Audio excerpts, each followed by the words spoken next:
Hello, everybody. Welcome to episode 135 of Spittin Chiclets, presented by New Amsterdam Vodka. Let's go to Ryan Whitney first. Where are you tonight, buddy? You're not in Boston. No, I'm down in Orlando. Florida, man. Yeah, I'm down in Orlando, Florida. I had I introduce everyone else. I can explain where I'm at if you want to go back to that. Sure thing. Let's go to our producer down. Sometimes I get ahead of myself. Producer down NYC, Mikey Grinelli. What's up, brother? What's up, boys? Almost time to go back to Boston for the holidays. Can't wait to get out of this disgusting city. But, yeah, what's going on, boys? Dude, you like it there. What are you talking about? I love it, but I like Boston a lot more. Really? Awesome. They're awesome. Yeah, are you kidding me? Foul. I thought you were kind of turning into a New York guy, to be honest with you. Ooh. Well, when I have Biz buying tables at Marquee for me, I'm having... Yeah, how about that? We better talk about that. Yeah, we got roasted by Marquee. Yeah. No, actually, it was just it was like a posted transaction, but it ended up like retracting, so I didn't get ripped off with. Did mine retract? No, that was the right number. Mine, and it was the same number as yours. We went 50-50 on that. We treated the young puck or the young bucks from Barstool. You know, those kids work hard, man. It's about time someone does something for them around there. Yep. And there's our last member of the squad, Paul Bissonette. What's up, brother? New pad you got, huh? Looking good on the camera here. Yeah, I got a new apartment, little thing, you know, just turnkey. Just keeps me happy. That's all I need. I'm a simple guy. Turnkey. What's that mean? I don't like. Means like if I'm gone for 3 months, you just turn the key and you're done. You don't got to worry about the lawn. You don't got to worry about any bullshit. Huh. Nice little turnkey. Oh, all right, nice. All right, we're going to actually start off with you, Biz, man. Last week we were down New York. You recorded a podcast with the Call Her Daddy Girls. There was a lot of anticipation about it, given your Hawnee record and, well, their Hawnee show. We thought it was going to be some fireworks, but they were on the radio with Dave, what was it, Tuesday on Barstool Radio, and basically they didn't feel, I guess, you measured up. They thought you were too reserved, too quiet. They basically banked your interview. They said they might release it for a bonus episode. Are you surprised at that? What's going on with that, man? Yeah, not really offended in the least. I mean, I went in there and I was just, you know, I was very honest. I was very elaborate about my replies. Grinnell was there. He heard the interview. I thought it was hilarious. I thought it was funny. I thought you didn't hold anything back. No, I didn't really hold anything back. They asked me to show them my dick as soon as I walked in the place. Like, okay, I'm not showing you my dick. It's a no-win situation for me. One, you know, I'm a grower, not a shower. We all know that. I've said that multiple times on this show. And then, of course, that, you know, big chunk of foreskin on the end is not going to be aesthetically pleasing. It's probably not going to look good on camera either. I imagine. I mean, although they say the camera does add 10 pounds, so I could use all the help I could get. But yeah, I told the house and no return story. We talked about, you know, some beefy curtains on girls. That was one of the topics. And I said, I don't discriminate. I don't care if it looks like the hot dog bun or, you know, big flappy roast beef, as long as it doesn't smell like fish. They asked me my kill count number. Like, come on, I don't need to get called in by the Coyotes because, you know, they're saying, hey, why'd you tell everyone you have over 500 kills on Call Her Daddy podcast? Not a big deal. But yeah, all in all, I was just very the labia talks. Alex Ovechkin fucking tucking left and right and all that. There you go. Yeah, no, I don't know. You tell them, Grinnell. What do you think? I thought the interview went great. I think, I mean, they were asking you about like past girlfriends and if you've cheated on past girlfriends. So they just ask you questions like you're not going to answer. So, and I think they came in so hot asking to see your dick. I think that's what it kind of threw off the whole vibe. And we were rushed. We were rushed because we had to do another podcast. But I want to know who's going to pay me the $20 for Ubering down there. Well, I want an Uber down there, $20. Who's going to pay me? Well, I want to know. That day, didn't they ask you to go on the podcast? And we had to travel all the way downtown. Yeah, and then you made me wait. You made me wait. I was stuck outside. You told me you'd be there in 5 minutes. I waited like 45 minutes because you guys weren't back because of these girls. And they're saying that you didn't tell enough stories? What the? Are they serious? What did they want? By the way, these girls have decided that the rest of their lives will be affected by this. The way they talk about this shit, like some people love it. Dave tells me it's a monster. That's unreal for the company, unreal for these girls. But they've decided to live their life and talk about stuff that 99.9% of people don't really feel like talking about. That's why they're successful. But it's also like, hey, when you have kids someday, if you do, your kid's going to hear you talking about how you were glucking some dude's fucking wrench. Like, you know, so don't expect Biz to go on there and like give all of this. Like, what do you have to gain out of telling? Like, you told some pretty good stories, I thought, from what you told me, and they wanted more. They got to interview Dennis Rodman or something. Then you can't. Well, that's what Grinnell said. He goes, "What more will a professional athlete give them?" I mean, I know I'm not playing anymore, but I had one. What person would go on there and tell stories? I mean, yeah, Dennis Rodman would be one. I mean, Christ, even people who go on Howard Stern, like they talk like casually about sex, but not in full detail about. I feel like UFC fighters will come and talk about like their fucking. Listen, I'm not offended. If anything, it saves me a trip to the Coyotes office and getting pee-pee whacked. So I think that's enough about that. We can just move on to some hockey talk. Yeah, I think they just people are disgusted right now. I think they're just probably comparing it to their other guest, Paul, because in biz, I mean, there is a market for it. I mean, people do love graphic sex talk, especially if it's a couple of hot girls talking about it. 100%. But I'm saying the rest of their lives now are. I mean, they're always known as these two girls. Like, I'd agree with Whit. That's a tough decision to make. Once you make it, yeah, you're in. It's not to the extent of doing porn, but if you do porn, it's there forever. Like that girl's a porn star. All right, let's go to hockey. Let's go to hockey. And as we last talked about Monday's show, we were pretty much speculating that Hackstall would be canned. Dave Hackstall would be canned as coach of the Flyers, and he certainly was. It happened Monday. He became the 5th coach fired already this year. The Flyers, we always talk about them with goalies, but they go through a lot of coaches too. It's funny. Hackstall, he didn't even last 3.5 seasons, and he was still the 3rd longest tenured coach in Flyers history. Only Fred Shero and Mike. Yeah. I know it stunned me too. That guy was wow. Only Fred Shero and Mike Keenan had more games as a Flyers coach in history. What was Laviolette?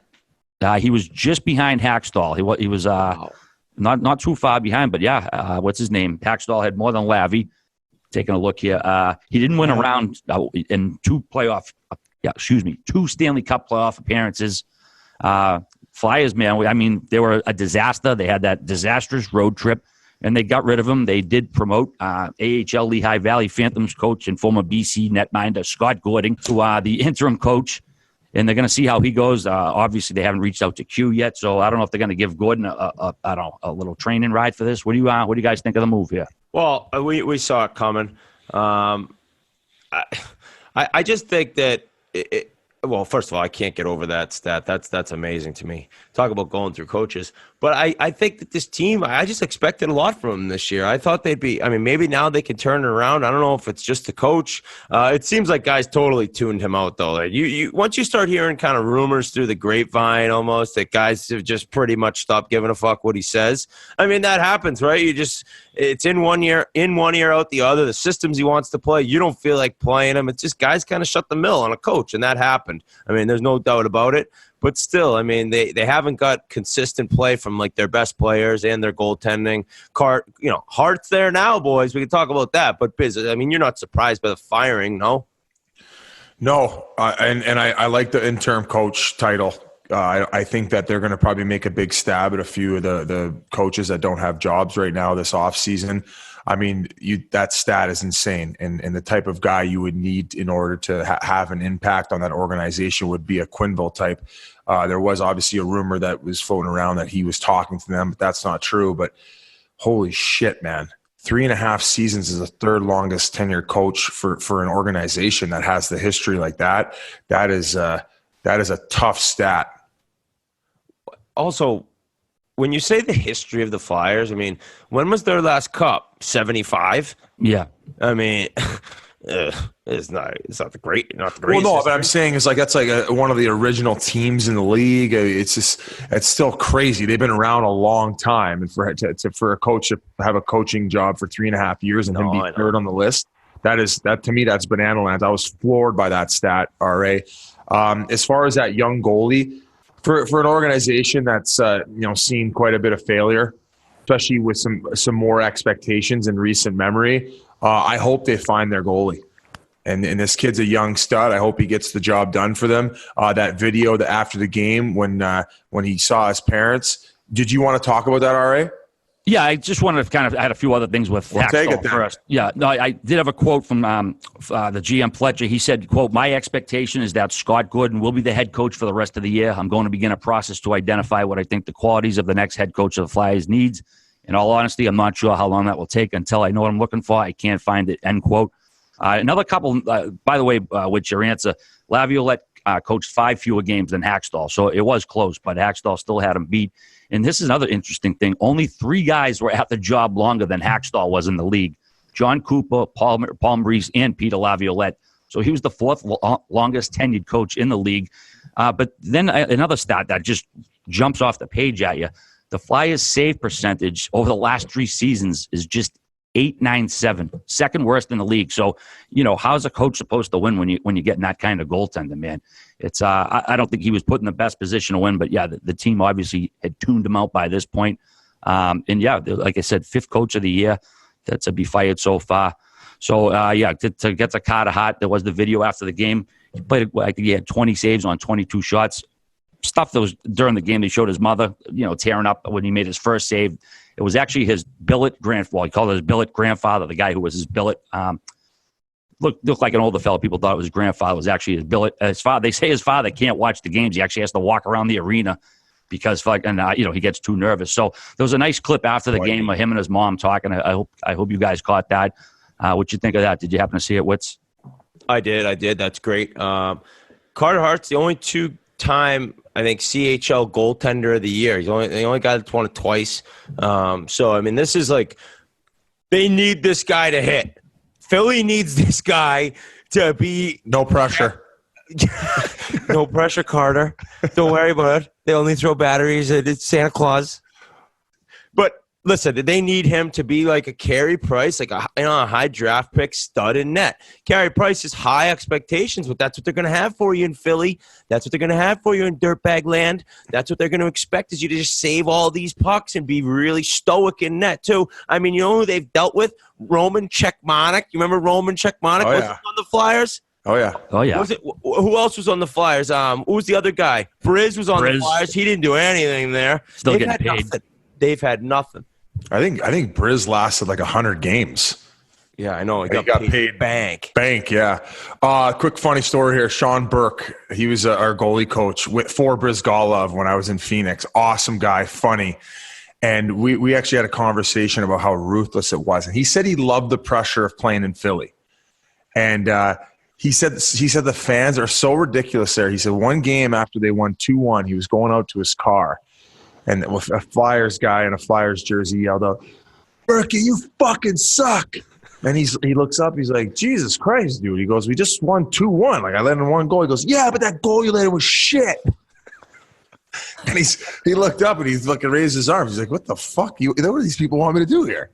Hey, I thought it was a funny story, especially the way he told it. Maybe it wasn't good secondhand, but that's how ruthless Flyers fans are, and they need a goaltender like a fucking like a prayer, man. Imagine, like, I know booze is involved many, many times, especially in Philly, but imagine yelling to a guy who just played in the game you were at, like, "You suck." Like, what kind of person are you? Well, he waited an hour for him after the game to say it to him. And it's like, not like, I would understand if it was like a Penguin player leaving, but it's your own player and you're a fan of the team and you still want to just in his face be like, "You suck." Like, that's so crazy to me. Like, I just, growing up with my dad, we'd go to NHL games and you'd leave and he'd be like, "Those guys are all amazing players." Like, I would be like, "That guy's brutal." He's like, "He's not brutal. He's in the National Hockey League." Like, and they got other guys with their kids like, "Oh, let's go tell Jeff Carter he blows." I mean, I would have a hard time. I would have a hard time caring about a sporting event unless I was betting the type of money RA is betting on games. And maybe then I would hold a grudge, like, to wait to fuck you the quarterback for like an hour after the game. And I would probably have to lose like I would say $10K minimum to wait around for an hour to tell him he sucked. Yeah, it's a pretty ballsy thing to go up to, especially a professional athlete, and tell him he sucked. I mean, like you said, Which you probably shit-faced half on the rap, but to have the balls to go after a guy like that. But something I've never done. I'm as much of a big mouth if I had, I would never yell at a fucking guy. And also one other note on Carter, he's the sixth goalie before Christmas. That's only happened one other time where a team's had to go use six goalies before Christmas. And Hackstall was the 11th coach fired since the end of last regular season. So been a lot of carnage for coaches out there. Also, a little later, we are going to bring on Cam Janssen, former tough guy forward for the Devils and Blues. Last played in the NHL in 2014. What's up, Wood? It's a phenomenal interview. We go in depth to a lot of things, but the only reason we're mentioning it before is people have mentioned, the swearing to us. I've tried to be better at it. I don't think it'll ever be great because this is how I kind of grew up talking, I guess, in locker rooms, unfortunately. But Cam Janssen might break the record for F-bombs and swears in a 40-minute interview. So some people, I don't know, if you have it on with your kids or something, you can say, hey, listen, there's some man talk or adult talk going on. But I just want to let everyone know that he went off the rails a little bit with the swearing. But he knows it's an issue, he said. If there was a fuck bracket challenge, him and Tutu would be in the finals. And I don't know. I think we might need the Spittin Chiclets memes account to do a fuck count for us. Like Goodfellas versus Casino between those two. Now I'll say this. Tutu had very laid back fucks. I felt like Jansen's were like, holy shit, is this guy about to step in an octagon? Fuck. Like, this guy was very intense. I loved it. You could tell he's got so much passion when he talks. He's been through a lot. A guy I actually fought a few times, and I'm excited for you guys to hear the interview, so let's send it off right now. Enjoy. Cam Janssen. Today's interview is brought to you by DHM Detox Hangover Pills. The guys at DHM Detox created a convenient, natural supplement to help you avoid that shitty hangover the next morning after a night of drinks. Wake up feeling fresh with no brain fog, no anxiety, and no nausea. 2 capsules after your first few drinks and a glass of water, and the rest of your night is set. DHM Detox gives your body exactly what it needs to break down and flush out toxins, protect your liver, and help replenish vitamins and electrolytes. New Year's Eve is coming quick, so make sure you're covered for the big night. DHM Detox is throwing 20% off your way. Just go to dhmdetox.com and use promo code BIZ20. That's dhmdetox.com. Also, free shipping if you buy more than a couple boxes. Go to their website. Also, follow them on Instagram at DHMDetox, and they will answer all the questions you need to be answered. I want to introduce first-time guest to the Spittin Chiclets podcast. He's from St. Louis, Missouri. Big St. Louis, Missouri rush coming to the NHL. This guy started it all. And he was drafted in the 4th round of the 2002 NHL entry draft by the New Jersey Devils. He ended up carving out a pretty nice career for being a mutant on the ice. 336 NHL games. He ended up scoring 6 goals, probably the ugliest goals you've ever seen in your entire life. Welcome to the podcast, Cam Janssen. Oh, fuck you. I love it. No, they were fucking brutal. I scored one. I didn't even have a fucking stick in my hand. I'm embarrassing. How'd that one go in? I just crashed the net and bulldozed somebody, and then I did the Hulkamania afterwards for a celebration. No stick in hand. I'm pathetic. Hey, so Clayton Keller was the one who told me, he's like, you got to get Cam on. I'm like, oh, of course, for sure. He'd be an unbelievable guest. And I mentioned that rush of players coming out through St. Louis. Are you hanging around with these guys all the time, helping them out? Please tell me, no, these guys will be done. They're fucking, no, exactly. Yeah. I'm giving them a bunch of pro tips and a bunch of stick handling tips as well. No, you know what? I see these kids all the time, and there's so many kids coming through St. Louis now, and it's actually really cool to see that. But a lot of it has to do, honestly, with a lot of these NHL guys sticking around, a bunch, Keith Kachuk and Battles McRae, all of these guys that stuck around and kind of, helped out with the youth movement through this. But man, oh man, all these kids they're fucking sprouting up everywhere, and they're all dirty as shit. And I try to give them advice, but they fucking shake me off like I'm some dipshit. So it is pretty cool, but we're all good buddies. And man, oh man, St. Louis is looking pretty fucking good with the hockey realm of things. Unbelievable. And you mentioned Keith Kachuk. I mean, he's batting 1,000. I think I'd let him dump one of my old lady. No shit, eh? Like, fucking right. I was thinking the same damn thing. And then she looks at him. She's like, hell no. I don't care what his jeans look like. But no, Walt's he's a big contributor in this whole thing. And fuck, he was one of my favorite teammates, man. He was so damn funny and cool, and he kept the locker room lively. And I think, I mean, the way he looked at the end of his career, you're like, holy shit, how do you go out there and do that? But I had a fucking blast with him. And again, all these guys sticking around, doing their thing, helping these guys out, showing them the path. And man, they're sprouting up like crazy around here. All right, so Janny, it's funny you bring up Big Walt because it was pretty entertaining for us and just overall like thrilling because as an American kid, like he's one of the guys you're my age that we looked up to. He was like the best player from America or one of them. So getting to talk to a guy like that is just great. And I want to know because everyone knows the great stuff about him, but that 1 year when you came back, was it lockout and he was like enormous? They suspended him or something? Was he just ridiculous? What was that like?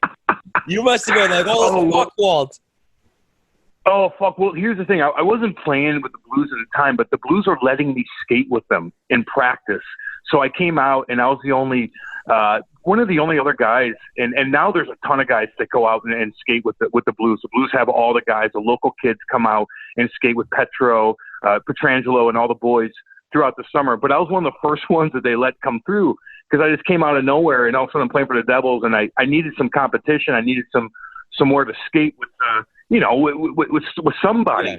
And so the Blues let us come out there, and that was one of the years where he came in fucking 50 pounds overweight and did his shit. And the thing is, he could have fucking still gone out there and scored fucking 30. Oh, yeah. 50 pounds overweight. I know. He just did his shit, and he just has that knack in front of the net where he just gets his sticks on pucks. But as a fucking teammate, he was one of the best. I remember my mom and dad, I bought a trip for them to come on the plane, and right off the bat, Mike Caruso works for the Blues, who told them to sit in front, and I'm like, okay. So I go back and played with the boys in the back of the plane, play some cards, and Walt goes right up there, grabs my mom and dad, goes, get your fucking asses back here, sits down, hangs out with all the guys, had some beers, did his thing. Walt was one of the absolute coolest guys, man. I had such a blast with that man, and fucking freak too. Oh my God. Fuck, that's an unbelievable story. How you brought your old man and your mom back there and just got him probably blitzed because he could probably drink 12 beers. Yeah. And he's like, oh, that's just like an appetizer. Oh, he crushes it, dude. And I'll tell you this, I'd go back there and you know this guy, man. When I was young, I would donate money to hang out with the older guys. So in the back of the plane, in the back of the bus, I wanted to hang out with the older guys, right? So therefore, you got to fucking play cards. I didn't know shit about cards. Oh, and Walt, I went back there. Machine. Oh, that motherfucker. And he'd go in with a 2-7 offsuit, does all in. I'm like, what the fuck do you got? I got ace-king suited. I'm like, okay, I'm doing pretty good. He's got 2-8, offsuit, and he goes in all in. You're like, fuck, yeah, okay, I'll go all in. And all of a sudden, he pops up a couple 2s and a couple 8s, and I'm like, oh, fucking Christ. So he takes all your money, but then he'll blue light you and hook you up back because he just wanted you to come out and hang out, man. And again, what a cool cat he is. Yeah, he was the guy that it's impossible to play poker with him because no pots. I mean, there's like the money doesn't even matter, so he just calls everything. It doesn't matter. By the time he pushes the chips in the middle, he's already made it back. Yeah. I know. No shit. And he knew that too, so he tortured us. So, all right, we want to get into a little bit of your career here. We just we're big time like hockey DB, elite prospects. We just go through the years. We kind of figure out where you came from. And I look at the 1 year, you're 16 years old, you hop into the North American Hockey League. I don't know if that was the time when the Texas Tornado were in that league, which was a complete nightmare. Oh, yeah. Okay, so 244 PIM, 16 years old. How did you decide or realize then, like, I'm gonna fight people for pretty much a living? Well, I was a fucking maniac growing up, and I came out of Eureka, Missouri. No one from St. Louis made the NHL, and look, we didn't know fuck about hockey. We didn't know shit, but you know what we did? We loved the Blues. Like my parents, my family, the whole family we were obsessed with the Blues. And I'm like, okay, let's get into the sport. And knowing nothing. So I got knowing fuck, man, knowing fuck. That's awesome. And then we get into it. We're like, oh, yeah, it's great. And we played roller hockey. So how I started, like, if I wanted to skate on ponds in St. Louis as a kid, I'm probably going to die because I'm going to fucking fall through and I'm going to drown. And it is what it is because, it's fucking 75 degrees right now here. So the weather changes so much. So I played roller hockey, and I'd have all my buddies come over, my brother's older buddies, and we kick the shit out of each other and check each other and get snap ties in the basement made of concrete. And we just rollerblade and work on our game down there. So that's kind of how I got started. And again, it wasn't because there was an NHL network. I didn't see your beautiful face on their wit or anything like that as a fucking kid. So I knew the Blues and the Blues only. And the only way I knew other hockey stars were through hockey cards. And I collect hockey cards and shit like that. But that's kind of how I get into it, man. I love watching Holy and Chaser go out there and do his shit. And I just remember looking at, Chaser. I'll fucking give him a shout out. But I remember looking at the watching TV, and I'd be in another room, and my dad'd be like, "Oh, here's a fight," and I'd run in 100 miles an hour, and you watch Twister and Chaser beat the shit out of people, Darren Kimball, those kind of guys, and I'm like, I want to be him, and however that helped and however that worked, we found ways to play, and it cost my parents out the ass, and but boy, oh boy, what a ride it was. Jenny, the first memory I have of you when I was playing in Saginaw. And I kept it was like hearing about the boogeyman. He's like, "Oh, you're going into Windsor, the old barn, everybody over top of you. Oh no, and they got Jansen." And I was like, "Jansen? The fuck is that?" They're like, "Man, it's the boogeyman." And we didn't really have a tough guy back then. And thankfully somebody else ended up scrapping you. But his first couple shifts against me, he would line up and he'd start barking at me. Oh yeah, I remember you barking at me too. I'm like, why is this guy barking at me? Get away from me. I'm a psycho. No, fuck you, Biz. No, wait. I'll tell the fucking story. I remember crushing guys throughout that league. I came in there at 17. First kid ever to play in the OHL. I didn't know what the fuck I was doing. I remember, going through AAA, going up to these tournaments, and well, I'll start it this way. I finally made AAA growing up, right?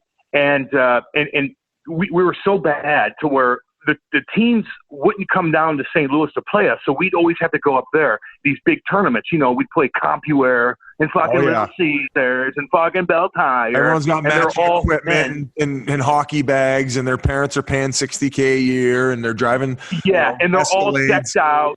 Yeah, hey guys, I'm sitting right here. Out. Oh shit, sorry, Whit.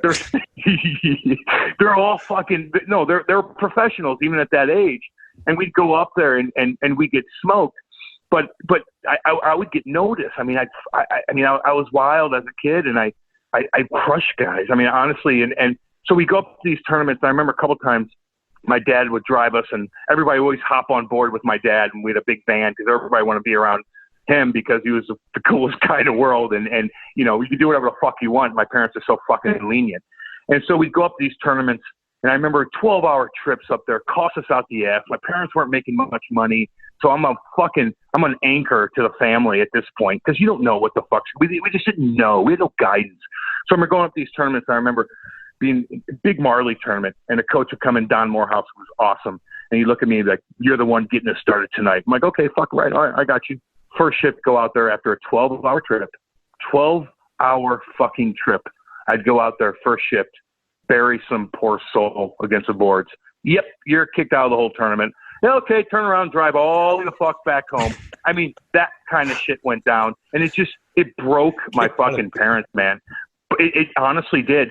But then somebody in St. Louis, Mike Murphy, oh, well, no shit. Well, we didn't know. We were like, oh, this is the path. We had no idea. So Mike Murphy calls a guy in Windsor and said, "You got to take a look at this kid. He's a tough kid, he's a Eureka kid, whatever the case is." And so Windsor took a chance on me and drafted me, and I got drafted there. But leading back to the story, Biz, and I didn't forget, I was crushing guys in the O, beating the fuck out of it, in the King Dick, walking around like, "Yeah, the OHL champ," like, yeah. And I remember going into Saginaw, and Saginaw wasn't very nice. You guys didn't have a lot of fans. You were, I believe, the captain of the team, Biz. You're playing defense, and I'm crushing guys, and I fight you, and you fucking dummy me. And I remember looking up like, what the fuck just happened here? You beat the fuck out of me. And then I fight you again down throughout the line, and you beat the shit out of me 3 more times. I could never get going on you. I don't know what the fuck it was. You strung me out like a motherfucker, and I just couldn't get going. I hated fighting your ass, and you were one of my first embarrassments throughout my OHL career. So thank you very much, dude. Hey, listen, though. I think the first time or one of the first times we fought, it was in Windsor, And then we had that Sunderman on our team too, and you scrapped him. But long story short, this guy has his shirt off in the penalty box, just like he had a couple tattoos at the time. And then Josh Gratton was on his team, and he beat the shit out of someone. And then you guys were like the Bash Bros in the box, licking each other's faces, and the crowd was loudest I've ever heard in OHL arena for these two guys, Dummian guys. I want to say you bambied me in that game, but whatever. I appreciate your modest opinion. No, I loved it though. Look, I didn't know. I was trying to find myself, living in St. Louis, not knowing about the OHL. Yeah, I played in the North American Hockey League, and Rick Zombo at the time got fired. And, I don't know if you know Rick Zombo, played in the NHL a long time, really smart guy. He was our coach there. He got fired, so we went through a million different coaches that year. And if he was there, he really would have elevated my game. But man, oh man, just finding ways to make it. And I'll tell you this, I didn't fight because I had to. I did it because I absolutely loved it. I really did. But going through that whole thing, man, just fighting and getting a kick out of these fans. The fans in Windsor were fucking nuts, and I fed off of that. And you're in that little world of yours, and guys play juniors, whatever. Did you play juniors? I don't know if you played college or juniors. You're from Boston, though. No, did you play juniors? I was college, but I know exactly what you're talking about. You're a fancy lad. Okay. No, in that little bubble, you're a hero. And that was the first time you're kind of a little celebrity. I mean, you're walking into bars at 17 years old, and back home, my buddies are going to little high school parties like, oh, yeah, cool. Well, I bring them up to fucking Windsor, and we're rolling through the back door in these little bars and just fucking wheeling and dealing, doing the fucking – it just was a cool thing to do, and I fed off of that, and goddamn, Windsor was such an unbelievable place to play. And you're right, Biz, I did take my fucking shirt off in a penalty box, and I love flexing for the fans too. Creep. You never had a shirt on because tilts. You'd always want to be showing that chest off, and you say you just said that you actually loved fighting, and I wanted to bring this up when I knew you were coming on tonight. I remember thinking this guy is legitimately loving every second of this fight. And you would do, and I'm trying to imitate you right now. You'd be like, yeah, you're strolling time. Like, yeah, oh yeah. You'd be laughing. You'd be taking jabs. You'd be pumping up the crowd with the other hand. And I was like, holy shit. So you really did. You enjoyed every second of that. Yeah, I did, man. Honestly, I did. I the fucking nut bag. That explains the barking. Yeah, no shit. And I'll tell you this: if I didn't have hockey, I don't know how I would be able to express myself. You know what I mean? Hockey, you could express your personality on the ice, whether it's fucking fighting and going and to the fans. I just loved that. I loved the attention. You love the attention from your teammates. No, I got this, guys. No, sit down a bit. I got this. I got that motherfucker. Let's do this. I love that. Or in the locker room when somebody's running around oh, well, guys, no. Let me get this motherfucker. I got him. It just is an awesome feeling. You're the man. And I dug it and I fed off of it and it worked. Jeez, they're going to put an anklet on you if you keep talking like that. I'm a psycho, you know that. Hey, I want to talk about your last year in New Jersey. You had a pretty crazy team there. Yager, Elias, Zajac. I mean, you had some pretty fun guys on that team. Chloe, what was your time like in New Jersey? Because everyone remembers you for your St. Louis days, really. I'll tell you a story. Lou Lamoriello is an unbelievable human being, and that guy, the Jersey drafted me, and I'm so glad that they did because that Lou Lamoriello kept me in line. I was out of my fucking mind, and you guys all been through this kind of thing. I was out of my fucking mind, and that man helped me with my career like you cannot believe. And I'll give you a little story on how I first got called up, and this is fucking savage. A little note from Whit there. It's just a savage move from the boys. I remember playing. I got sent down in my second year right after that 2004 lockout, which was a fucking gong show to say the least. Remember that 2004 lockout? I don't know if you guys. Whit, you were playing. Yeah, were you playing in the league then? We just talked to Bonvie. We just recently talked to McGrattan, and that year every year comes up. It's the complete Iron League. Every team had a full-blown heavyweight. It was medieval times, dinner and tournament. It was a wild, wild west. Fuck you. We're fucking going. 4 guys on each team at least. So I get through that year, fought 45 times with McGrattan. 45? Like, me and McGrattan tied 45 fucking – 40 to 45 – I don't know. You're going to have to look that fucking thing up. Were you fighting Coachy? When we'd play you guys, you'd fight Coachy, right? Yeah. Oh, yeah. With Ferris, absolutely. Yep. And he was a pretty tough guy. He wasn't scary, but he was big, you know? Yeah. So I'll tell you a story on how I got called up. You guys might get a kick out of this. So that next year, they had Langdon and Oliwa. They sent them down. And I remember being in the back of the bus coming down. It's a month into the season, that 05 season, right? So I'm in the back of the bus playing cards with the boys. All of a sudden, my phone goes missing. I'm like, oh, that's interesting. Oh, what the fuck is that? And then all of a sudden, it reappears right next to me. I'm like, oh, okay. Didn't think anything of it. Probably lost about fucking $500 on that road trip, but whatever. So the next night, we're playing Springfield the night after that. My parents are coming in town. I'm playing pretty fucking good. I'm running. I'm hitting guys. I'm doing what I got to do.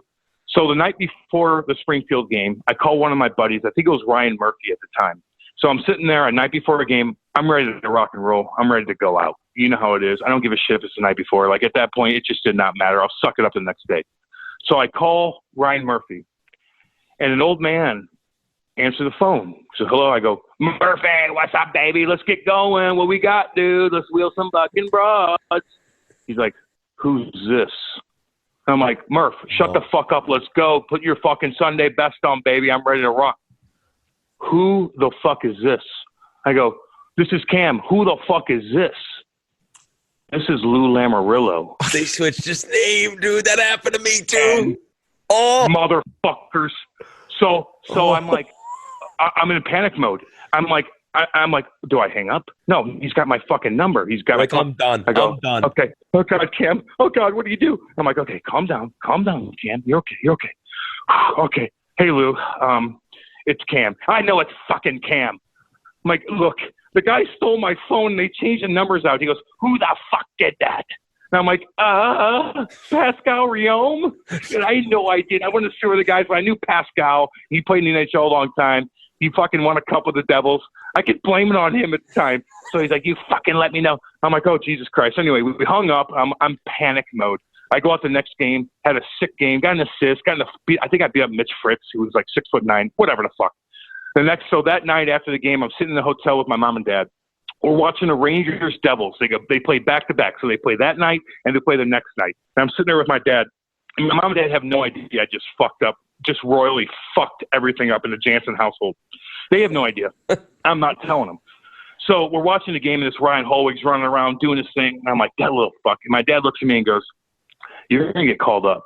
And I'm like, oh, God, if you only knew. Yeah. If you only fucking knew what the fuck I just did 2 nights ago, Dad. You have no fucking idea. So just settle down and sit down and enjoy the game. At 30 seconds later, I get a call from our coach, Robbie Fatorik, who's awesome, by the way. Fucking awesome ass motherfucker. He calls me, he goes, Cam, you're not playing in the game tomorrow. And I'm like, oh, fuck, Robbie, what'd I do? What, man? What? He's like, shut the fuck up, you idiot. I'm like, oh. He goes, you're not playing in the game tomorrow because you just got called up and you're playing against the New York Rangers. And I'm like, oh, fuck yeah. I fucking threw my phone down. I grabbed my mom and dad. I started making phone calls. I got called up that day after all that fucking bullshit. Wow. Drove right down to Madison Square Gardens, played my first game in MSG, got fucking hit by Darius Kasparov first shift, and pretty cool fucking lead into that story. I thought I was getting sent down to fucking no man's land, and all of a sudden I get called up and play against the Rangers and kind of never looked back after that. So wow, I got fucking that's lucky. A Hail Mary right Lou there. Lamoriello's the man. He could have fucking buried me. Hey, that's an all-time classic get called up story. That's the best one I've ever heard. Yeah, it really is. It really is. Mine quickly. I went out for a Halloween party. I got wrecked, and I slept till I slept till 2:30 and had like 35 missed calls. And I think I missed my first plane to Pittsburgh. That trumps that by 7 miles. Wow. And then you when you got up there, dude, I mean, you played what, 47 games that year? Yeah, I was, I went up there and just did it, and the guys were great. We had a fucking great team, and I think we fired Claude Julien, which we're like number one in the league. I think we had like a 10-game winning streak going on. And I don't know why, but we fired Claude Julien, and then Lou took over. And I believe that was, or maybe Larry Robinson, whatever the case was. But we had a great team that year, and getting called up to the Bullet with the big club like that was absolutely unbelievable. We had superstars on that team. Obviously, Marty, Jamie Langenbrunner, Patrick Elias. That's when Gio had 48. Jansen. Sick year that year. Yeah, he was sick that year. So that was pretty good, and went up there and did my thing, and again, Lou just he loves that raw toughness, and he had a thing for me, man. And again, that guy, I don't know if you guys know him that well, but he is the most intimidating son of a bitch that weighs 130 pounds I've ever fucking seen in my life.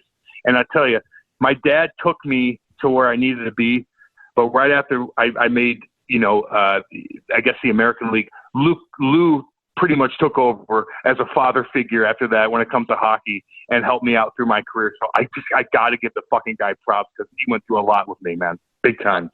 Well, I can see you now rooting for the Islanders with Lou Lamoriello running the ship there. So question for you is that I don't think a lot of the listeners know how insane he was in terms of like the little things he wouldn't let his team do. The tape on the socks. Kind of fill us in on how nuts he was with the minor details.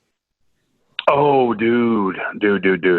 And especially for a guy like me who, where I'm just like on the bubble at all. Even if I'm on a one-way contract, I'm still on the fucking bubble. Yeah, you're grinding.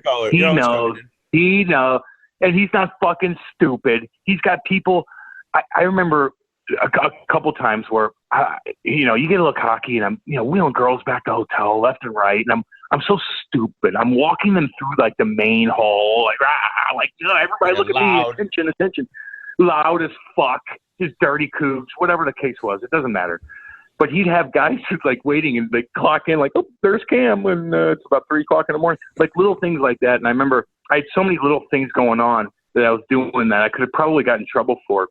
And he called me in one time to his office and he goes, you know what the fuck you did? And this is in front of everybody. Like, so he goes like, Cam, he points at me in the locker room and I'm a young kid. All the guys are like, oh shit.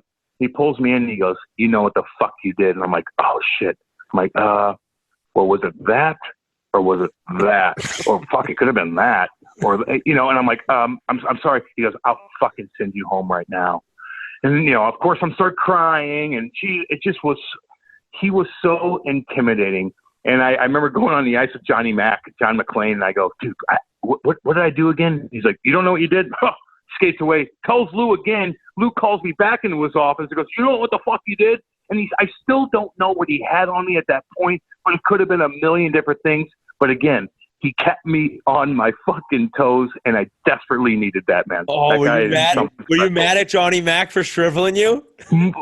Fuck yeah. I even had him on my show the other day, like about a year ago. I'm like, what was that exactly? He wouldn't even tell me because I don't think any of them knew. They just probably heard rumblings, and you guys know what I'm talking about with that too, man, because I'm sure you both went through that same shit. I felt you were more known for your time in St. Louis, probably because every time I was fighting against you, that's the jersey you wore. So maybe my opinion's a little biased. I just wanted to kind of retract on my statement of everyone knowing you for your time in St. Louis. So, because you spent quite a bit of time in New Jersey as well.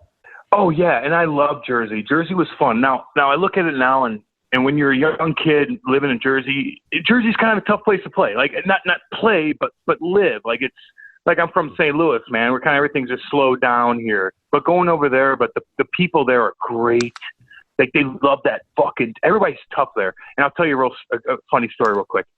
So my first one of my first call-ups. Okay, I'm hanging out with all the guys, and we go to this place called the Rock Bottom, right there in West Orange.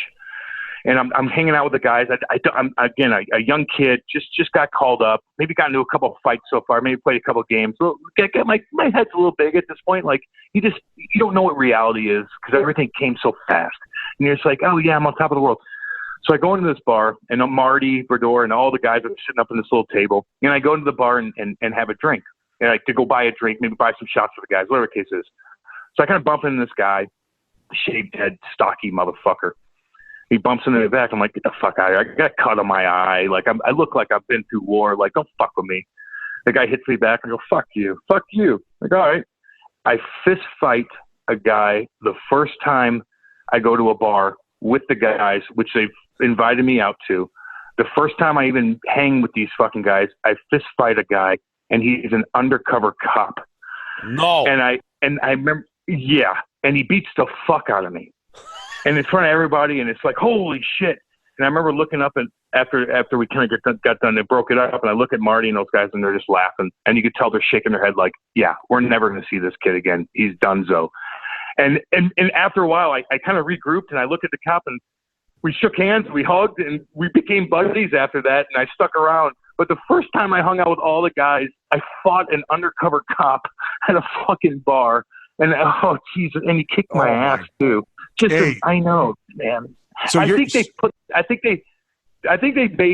honestly they put me up to it. I think they told the guy to fuck with me, honestly, and I didn't think they think it'd be that far.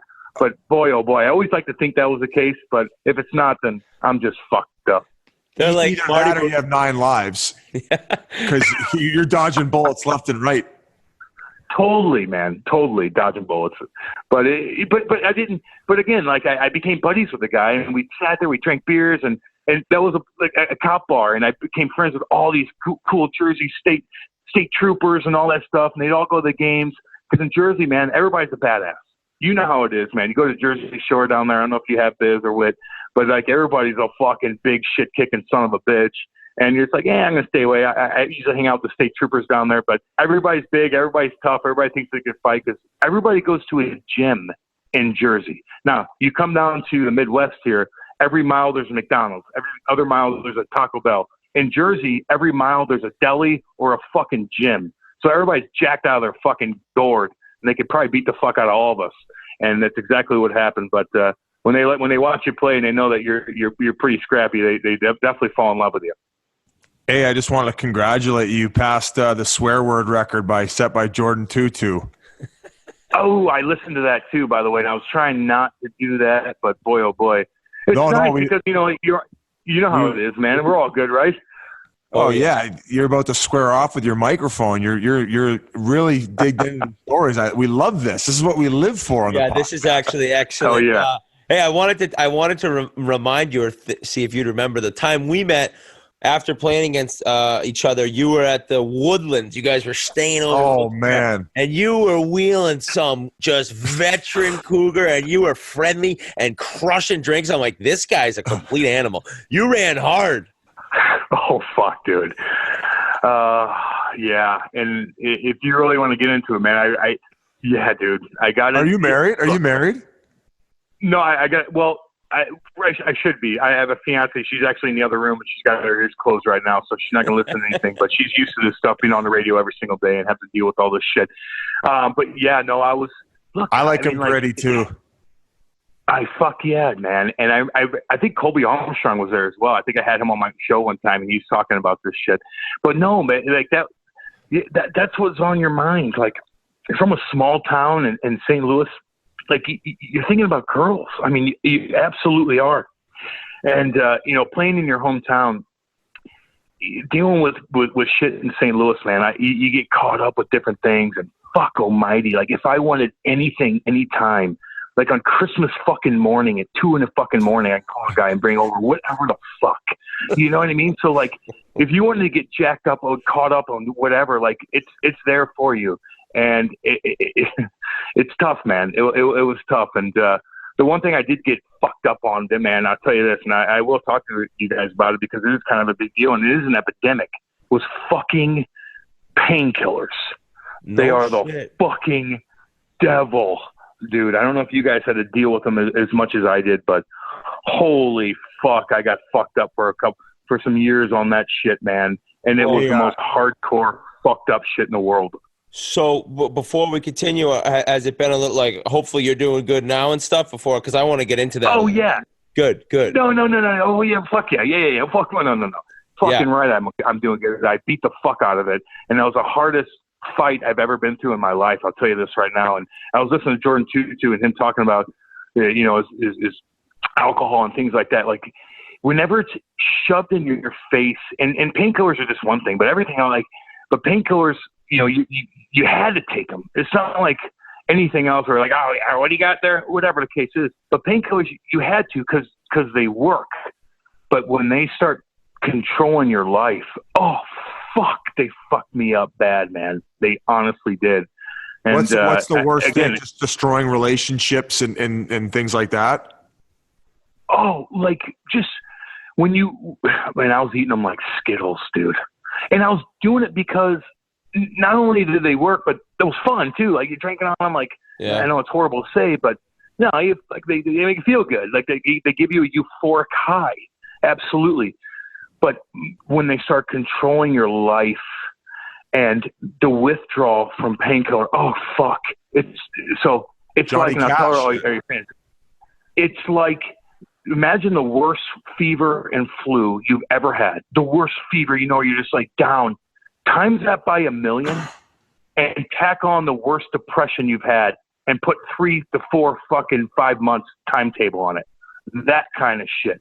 So that flu you had that for that 12 hours or you're so fucked up, times that by 4 months and tack on depression and tack on all that. It is the devil. Yeah. And I had to get off cold turkey with them. And it was just, you don't shit for 5 fucking days. Oh, fuck. They were brutal. I had to deal with that throughout my career, man. And no one even knew. I was wondering, it's like doing now, did this have something to do with the job you had to do playing, or was this more about just... Not at all. Okay. I wondered that. Not at all. I wondered that. I mean, I respect I'll tell you. No, ahead. No, it's a great question. No, you're right. And actually people come up to me and they're like, oh, no wonder you fought guys. Whoa. Fuck you. Wait a second. 75 to 85% of the time, I was withdrawing like a son of a bitch, meaning you're weak. You're pissing out of your ass. You're just blah. You're depressed, and then go out there and fight Biz or whoever. So it's not like it only lasts. When you take enough of them, you climb up that painkiller ladder, and all of a sudden they don't do anything for you. Now you're just taking them to be normal. You're taking them to be normal again. Again. So 80% of the time I was fighting guys, I was withdrawing like a feverish and going out there and having fucking put on a show in front of 20,000 people. So that was fucking hardcore, man. And I finally got through it, dude. And it was the hardest thing I've ever done in my life. In the midst of your career, you got through it, or did it take so long? Yeah. It was the midst of my career. I did it cold turkey, dude.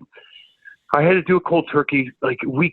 I'd tell them I'd hold it off throughout the summer and be like, okay, I got a month left. Okay, I'm going to do it now. Well, no, I'll give it one more week. No, I'll give it one more week. Okay, and a week left. I'd go cold turkey before training camp. Oh, and you're weak. You look yellow. You look at yourself in the mirror. You're fucking yellow, man. How'd you do testing? I just sucked it up, Whit. I sucked it up. I couldn't even do it, and I hadn't drank for 3 weeks. I know, dude. I know. I sucked it up. I put on a front. I'm a happy guy in the locker room. Yay, this and that. And I'd feel like shit, and I'd have to fake it and just suck it up, man. I honestly would. And then I tried to quit. I tried to quit cold turkey, and then you had to get on. So I'm like, fuck, I got to figure something else out. So I got on Suboxone, which helped me. But then you're like, blah.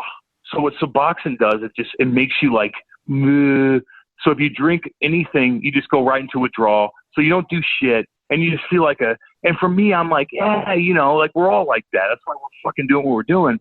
But when you're on Suboxone, it makes you just, you get my point on that?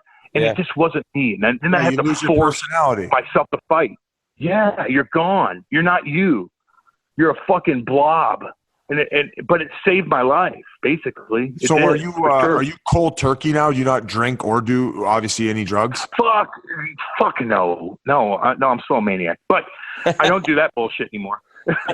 Do you compensate with other cold turkey? You're out of your fucking medical mind. Drugs like cannabis or anything like that? Of course, man. Oh yeah, dude. I don't know how that. Yeah, dude. And the CBD shit. Okay, fine. Let's tie this all together. And I hear your sponsors too, and we'll tie this together. If you are a player, and I know you guys got a lot of hockey guys listening to this, man. If you're fucked up, try the CBD oil, man. And Biz, you talk about it. Well, Herbal Active is the stuff we've been pumping on here, and it's helped me out a lot.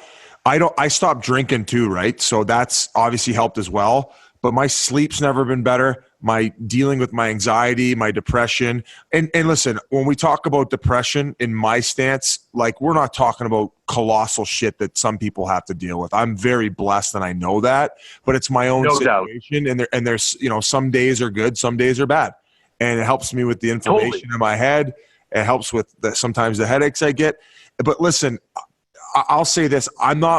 I'm particularly not one of those guys who's going to sit here and point the finger, because I was also making other decisions off the ice. I won't go into detail that probably didn't help my situation, where now I'm at the point is like, hey, you've made your own bed. You knew the risks. You got paid very well to take care of yourself and could have easily used that money to get to those resources. So now you got to deal with it and shut your mouth but at least find the proper ways in order to do so. And I believe CBD has been huge in helping me. Biz, everything I've ever done was my fault 110%.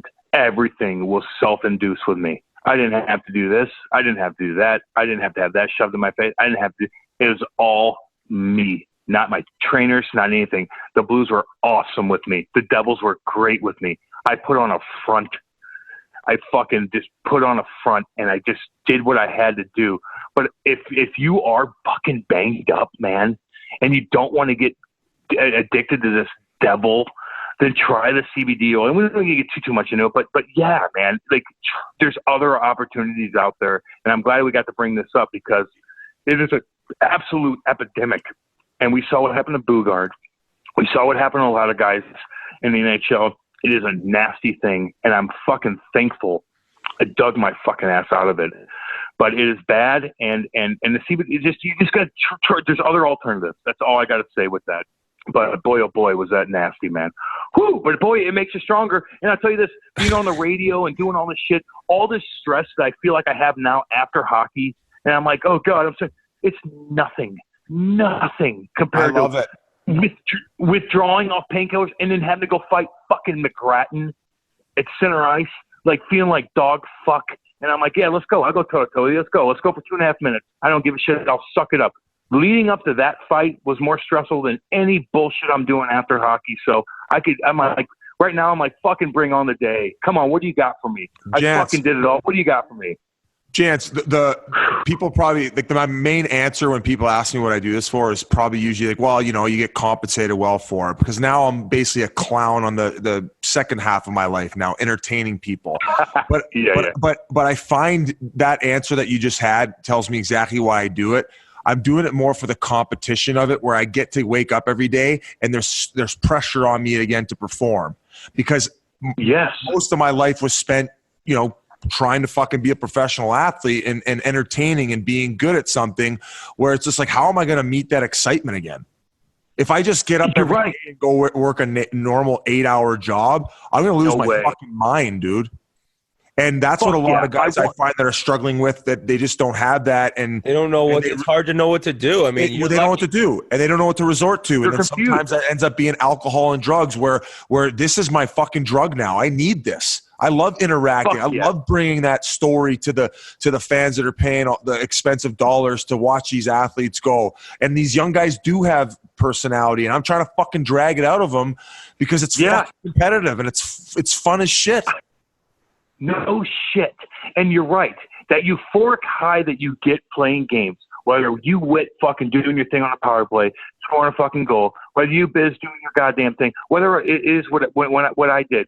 But now being on radio and doing this and talking, like, no, I take it fucking serious. Like, I got to know my shit. I work my fucking ass off. I read, do this, watch these games. Now when I'm watching games, because I have to critique the Blues all the fucking time, and I know all the guys, and the organization treats me like gold, and I got to toe the line a little bit, but I got to be honest too, because everybody wants, but I take it like it's a game. Every time I'm on the radio, or just like you guys doing this podcast, like it's like a game. Like, okay, fucking right. All right, let's get ready. You got to turn it on. Sit down. You got to turn it on, man. And afterwards, like even when we hang up tonight, dude, you do your show, you do this, whatever the case is. Like I get that high again, that natural euphoric high that I got after fighting Just somebody. don't bark at us Hitting anymore. somebody. No, I'm sorry. No I more didn't mean to barking, say okay? that, man. You can breathe a little heavy like you used to do, but no more barking. I know. I people always told me that when I was like trying to hunt them down on the board check. They're like, Cameron, look, I knew you were behind me because you're fucking breathing like a scoundrel. I'm like, oh, really? You could hear that? I'm like, yeah, you moron. I'm like, oh, okay. No wonder you avoided my check. Jesus Christ. You're like, why is everyone spinning off me? You're like, because all of a sudden it's like, I know. coming down. Fucking Hey, nutbag. Janny, you Lord. mentioned being on the radio. Fill us in. Where is that? What station you on? How's that going? It's going good, man. I'm 5'9" The Fan in St. Louis. I'm actually on 2 different radio stations, to be honest with you. Actually, I'm all over the fucking place in this Hey, town, how do you which is not great. swear on air? I know, dude. You love dropping F-bombs. How do you even talk? So here's It's half your vocabulary. Well, I have to do it on NHL Well, Network, too. It's just like you change who you are. Thank you. You're Dr. Jekyll and I can't Mr. even Hyde. talk Whoever You're these like, were out okay, Ryan, time to go on the TV screen. I am a Speak robot. English. Yay. Yes, exactly. And I was actually going to talk to you guys about that. So I'm on 2 different stations, 5'9" The Fan. Humble brag, and they're great. Whatever, fuck it. Double paycheck. And then I'm not that big of a deal. And then I'm on KMOX, which is the Blues, their affiliate, their station. So when I'm on 5'9" FM, like whatever the case is, I do my thing. I can be myself, although I can't throw cunt bombs or fuck bombs, but I could still slide in what I need to do. And if I fuck up, they'll edit it out. Fine, whatever. They'll drop the 7-second delay, which makes it sound god awful if you're in like a monologue. But the KMOX with the Blues, I'm more like robotic, like, oh, hi, I'm Cam. Oh, here you go. So you have to be dynamic. How's that? That is the 2, 3, 4 check. You send 2 mans in and then back check hard. Good job. Hey, boys, I find that I stumble over my words because I'm trying not to swear. So I'm not really talking how I would normally talk because I do swear a little bit. When I get intense, I swear a little bit. It sucks because So do I. It sucks because, and Jans, this is I'm not chirping you because I do the same thing. But when I listen and I hear myself swear, I'm like, you sound so dumb. Dude. But it's just like how we've talked for so long. But I don't know. No. It's I get a little secondhand No. embarrassment of Weird. myself when I listen to the clips. I don't listen to the show ever. I don't listen for that either. reason. But if I hear a I know. clip that Grinelli puts up, there's 17 F-bombs, and I'm like, is that me? Like, I'm I around like know. children now. Yeah, you know, Whatever. other media guys are like, this guy is a loser. Yeah. Why do exactly. people even listen to him? And I'm like, fuck. Oh. Like, he hasn't even said another word. Like, what is he doing? Oh my god. No, you're right on that, but you still have to be yourself, and you know, and people do appreciate your candidness, and I see that now that I've been on and doing my thing, but you have to be dynamic, and you have to be able to tone it down, but you also have to be yourself. That's one thing and you've it's never tough to been, kind of- dynamic. Hey, first time for everything. You haven't seen me on Tuesdays and Thursdays these days, buddy. I'm scoring goals left and right, baby. I'll tell you that right now. Nobody will go near him. They'll be like, "This is the guy who dummied an undercover cop. Now he's playing men's league. Let him score." It's like It's so funny, man. It's like Putin in Russia. Oh, Hey. fuck yeah. Hey. The thing is, I hang out with him. I don't care. Kim Jong Un. Janny, Not him. so you kind of strike me as the guy who's just shredded still, even retired. Are you just all ripped up? Yeah, I'm pretty. Yeah, fucking what's wrong jacked with up, you? not I gonna knew lie. you'd be. He's like, now I'm addicted to steroids. Now that I don't get drug tested, fucking right. I could get jacked the Yeah, fuck I'm up. on No, everything. Just kidding. Well, I You am were on on those when you were mentality. I tell you, I my tell you, you want to know how testosterone to levels beat were like Perks? a 9-year-old woman. You want to know how to beat Perks? Go down to the local Gold's Gym, talk to a big, huge guy. He'll get you off Perks. It's funny. I'll tell you this real quick. When I was playing AAA, I had we did have another NHLer on my team. Believe it or not, we get I told you we get slaughtered by these fucking guys, man, going up and playing. But before games, I remember being in these tournaments, and I'd grab a couple of the big guys in the locker room. They were fucking 14, 13 years old. I'd grab Joey Vitale. I don't know if you know. You play with Joey Biz in Phoenix at all? Joey Vitale? Yeah. Yeah, no, I played with him in Wilkes-Barre. He played with the Penguins organization. He's actually the radio guy for the St. Louis Blues now. Well, yeah, of course he is. No, yeah. So he's a good buddy of mine, and so he took Kelly Chase's job, did his thing. But he played with me in AAA. So we go to these big fucking tournaments, right? And we'd play against, again, the big kids. And I'd be like, okay, guys. I'd be in the locker room, like, okay, Joey, take your shirt off. Bobby Press, take your shirt off. I'll take my shirt off. Let's do 50 push-ups, and let's walk out to that motherfucking. And we walk out to the glass and flex in front of, like, James Wisniewski from CompuWare, all these like guys that played in the NHL for a long time, and we'd legitimately flex our. I'd make them do push-ups to get jacked up and flex to try to intimidate the other team, and it just did not work at all. But we'd have to do something, and I'd tell these guys just to get jacked up because I'd grab all the other guys because most of the kids like either you went through puberty or you didn't. So I'd grab the guys that went through puberty. I'm like, okay, do 50. Let's go out there and try to intimidate these teams. And again, it just didn't work. We'd lose like 14-2. But we beat the shit out of them physically, at least. Bunch of hillbillies from St. Louis. But boy, we had a good time, man. It was fun, and now the path is paved, I guess. Yeah, nice to see you've kind of adapted to normal society because you're not in prison. But hey, buddy. Well, yeah.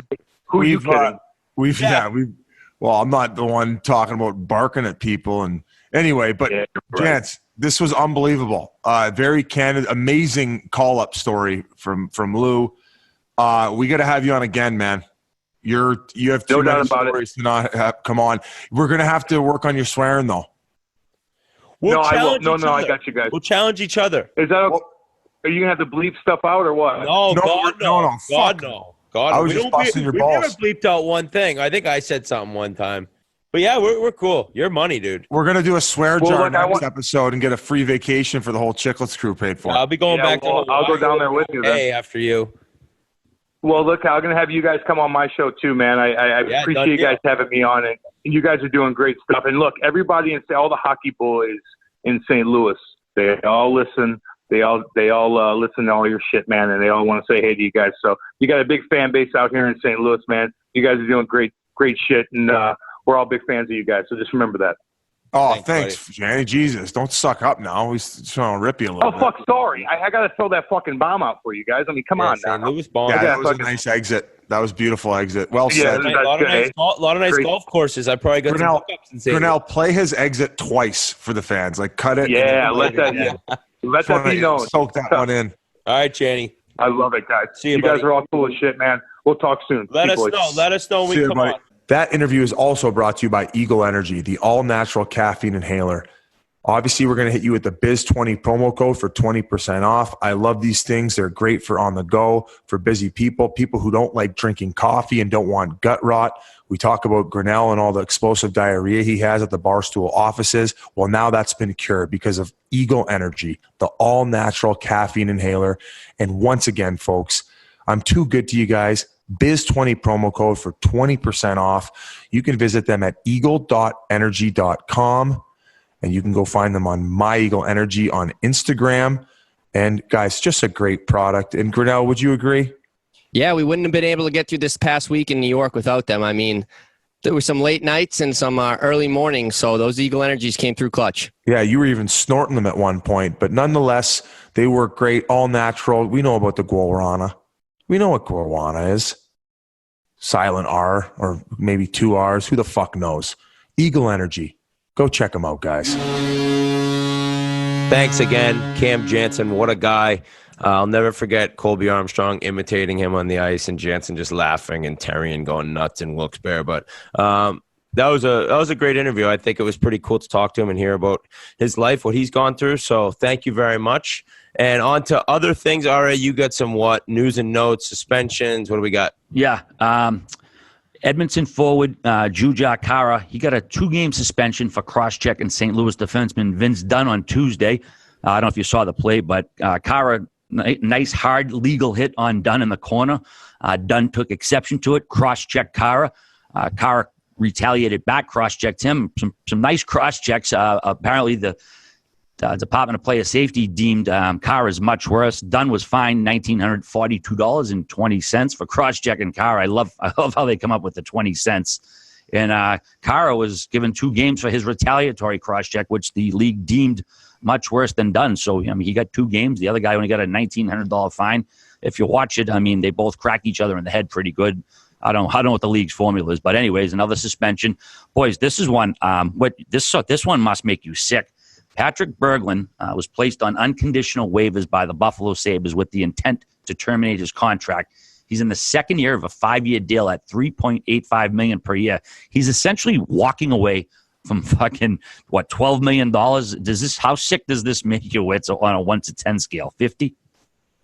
I don't understand it. I mean, I would love to know what's actually going on, if he really doesn't want to be there that bad, but you can't really get answers from any side right now. So it's hard to even guess what's in his head without him making a statement or hearing something from Buffalo, because it doesn't make any sense to me. I mean, even if they're not playing you the way that you want to be played, or you hate the city, I mean, dude, you're making bank. You're setting yourself up for the rest of your life. He's got to have some sort of plan, or he's got to have plenty of money in Sweden. I don't know. It's surprising to me to hear just somebody walk away from all this. I respect anyone who can walk away from something that they don't love to do. And that would be very hard considering I think it's foolish if you have money like that coming. Hey, listen, and that's fine. And to me, it's foolish as well. But I can also respect somebody who's willing to leave that money on the table because they aren't happy at that moment in their life. Now, you can say, "Oh, we'll work through it," or "Oh, fuck you, you don't like the city." That's fine. Like I get everybody else's opinion on it, but he obviously he wasn't happy with where he was in life at that time, so he removed himself from that situation. So, I mean, he's leaving $12 million on the table. I mean, fuck, is the chip strip that bad? I mean, did it go downhill? I mean, when we had rookie party there, I mean, I did all right. I cleaned house. I know it was sloppy seconds, but I mean, I'll take what I can get. That's why there could be a lot going on in his life, right? That's why I kind of said at the beginning, like there could be a whole other side to this, but it is surprising to me from knowing what we know, which I guess is absolutely nothing. So what's surprising about is how good the team's doing, and that he did that. I thought he was going to be great there. I remember like in camp when we were the Jesters. I mean, he was sick. I remember being like, "Fuck, this guy can play, and he's a monster." So. I know he's battled some injury problems. He's kind of had some bad injuries throughout his career. He plays hard and has dealt with some stuff. So, I mean, we'll see what happens. We'll see where he ends up. If he's done, maybe he's done playing. Who knows?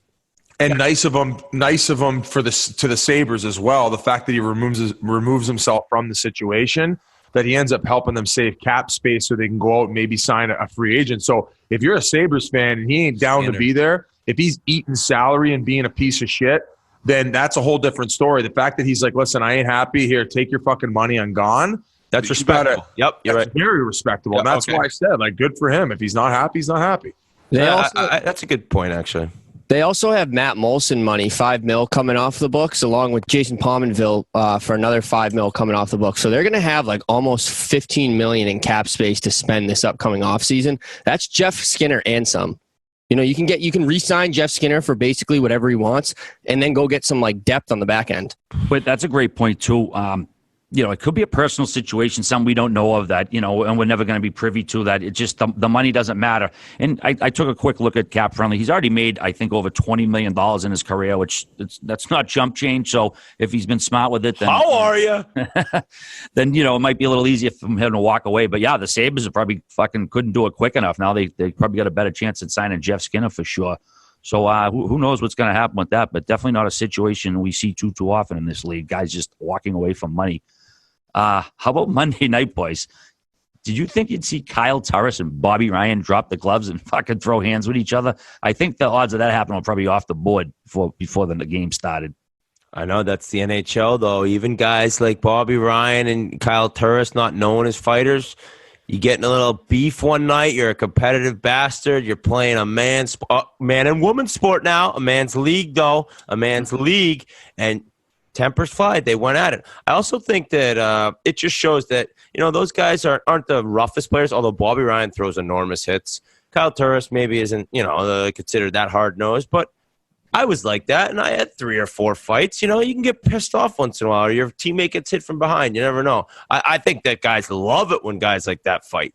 I mean, I know Biz, if you were on the bench and you had a skill guy fight, you probably were fired up.